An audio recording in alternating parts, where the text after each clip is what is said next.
कुछ दिनों पहले, क्योंकि अध्यक्ष जी इस विधानसभा को मालूम होना चाहिए, कुछ दिनों पहले 31 जनवरी 2024 को बीएसए हॉस्पिटल, बाबा साहब अंबेडकर हॉस्पिटल्स के साथ एक हमारा मेडिकल कॉलेज अटैच है। उस मेडिकल कॉलेज की 2 छात्राओं का वाइवा था, प्रैक्टिकल टेस्ट जो होता है वो था। उस टेस्ट के अंदर एक प्रोफेसर ने, जिन्होंने उनका वाइवा लिया, उन्होंने उनके साथ कई सारी ऐसी बातें कही जो उन्हें नहीं कहनी चाहिए थी। उनको महिलाओं के गुप्तांग के विषय में खास तौर पे बातें पूछी गई। मैंने पूछा उनके प्रोफेसर, दूसरे जो थे वहां पे वार्डन थे, क्या जिस सब्जेक्ट का वाइवा हो रहा था उसमें महिलाओं के गुप्तांग के विषय में सब्जेक्ट है?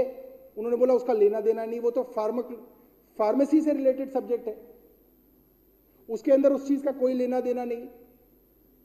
उन बच्चियों से ऐसे ऐसे शब्द पूछे गए, उनको छूने की कोशिश की गई, उनके प्राइवेट पार्ट्स को टच किया गया। और ये साधारण बच्चियां नहीं अध्यक्ष जी, एमबीबीएस की बच्चियां हैं।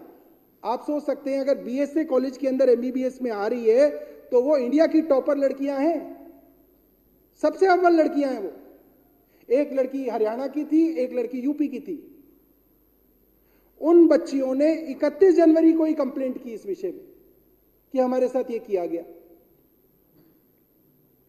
खैर, उनको कहा गया कि इसके ऊपर कार्रवाई होगी। इंटरनल कंप्लेंट्स कमेटी बना दी गई। उस इंटरनल कंप्लेंट्स कमेटी ने कुछ किया नहीं। उनके ऊपर दबाव बनाया गया अस्पताल की तरफ से, मेडिकल कॉलेज की तरफ से, कि आप अपनी कंप्लेंट वापस ले लो। उन लड़कियों को एक झूठे आरोप के अंदर फंसाने की कोशिश की गई।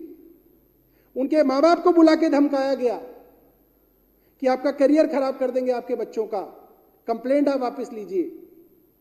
वो बच्चियों ने अपनी कंप्लेंट वापस नहीं ली अध्यक्ष जी, और उसके 20-21 दिन बाद उन्होंने पुलिस के अंदर भी अपनी एफआईआर दर्ज करा दी। कॉलेज ने नहीं दर्ज कराई।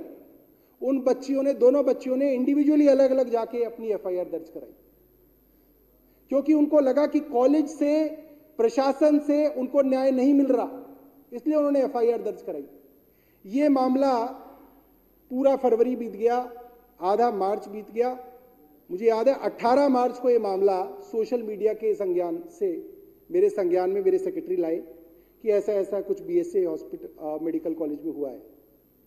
मैंने पता किया, फोन कराया मेडिकल कॉलेज के अंदर कि इन बच्चियों को बोलो कि मैं मिलना चाहता हूँ।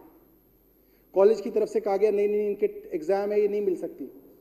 मैंने दबाव डाला, मैंने कहा कोई बात नहीं, कार का इंतजाम करो, वो आए अपने वार्डन के साथ, मैं एक बार मिलना चाहता हूँ। मैं चाहता था देख जी एक बार देखा जाए कि मामला क्या है। वो बच्चियां अपनी 2 सीनियर्स के साथ और अपनी वार्डन के साथ मेरे यहाँ आई। उन्होंने अपनी सारी आप बीती बताई। और अध्यक्ष जी, सच और झूठ में फर्क अलग नजर आता है। ऐसा नहीं है कि जो झूठ बोल रहा है, जो सच बोल रहा है, उसके अंदर समझ में ही नहीं आ रहा आपको कि क्या सच है क्या झूठ है। और 2 बच्चियां एक ही प्रोफेसर के बारे में बोल रही हैं, और दोनों बच्चियां टॉपर लड़कियां हैं। वो क्यों बोलेंगी किसी के विषय में? मैंने प्रिंसिपल से बात की फोन पे। प्रिंसिपल प्रोफेसर की तरफदारी ले रहे हैं और कह रहे हैं सर आप नहीं जानते, लड़कियां बहुत जो है तेज हैं, इन लड़कियों ने फोर्जरी की है, मैं इन लड़कियों के ऊपर एक जो है इंक्वायरी बिठा रखी है। मैंने कहा कमाल ही हो गया। सोचिए आपने, और किस चीज की इंक्वायरी? मैंने कहा क्या फोर्जरी हुई है? वो मेडिकल कॉलेज की लड़कियां सर पढ़ती हैं, पूरे दिन पूरे रात पढ़ती हैं, तो एडमिट कार्ड लेने के लिए लाइन में लगना पड़ता है। तो बच्ची अपनी जगह दूसरी जूनियर को भेज देते हैं कि भाई तू चले जा, मेरा एडमिट कार्ड ले आ।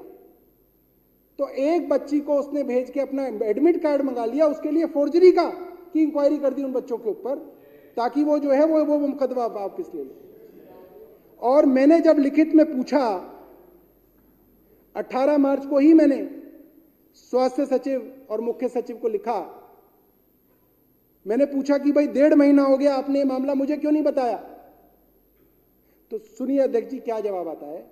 वो कहते हैं कि लड़कियों का जो मोलेस्टेशन है ये सर्विसेज का मामला है, इसलिए एलजी के अधीन आता है।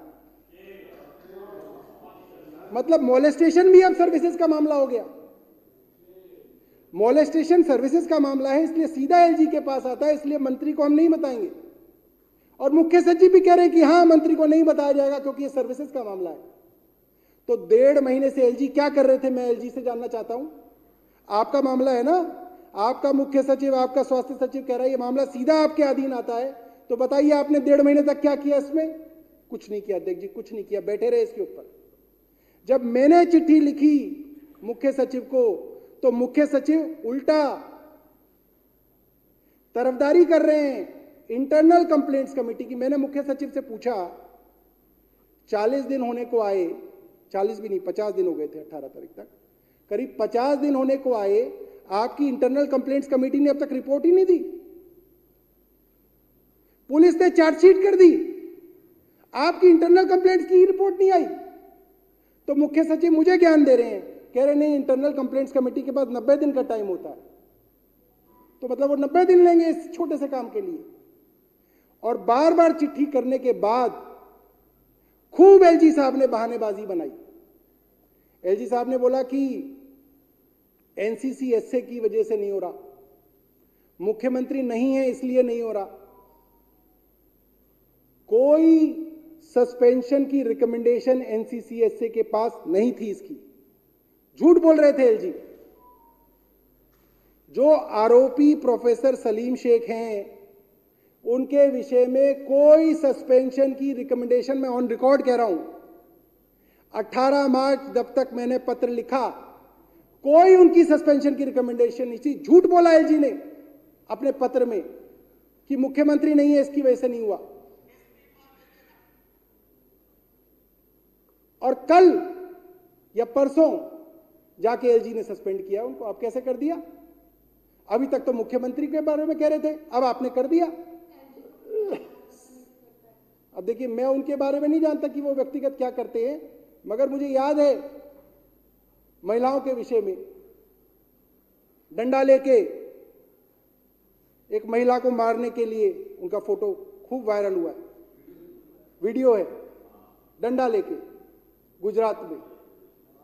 ये चरित्र है और ज्ञान हमें दे रहे हैं।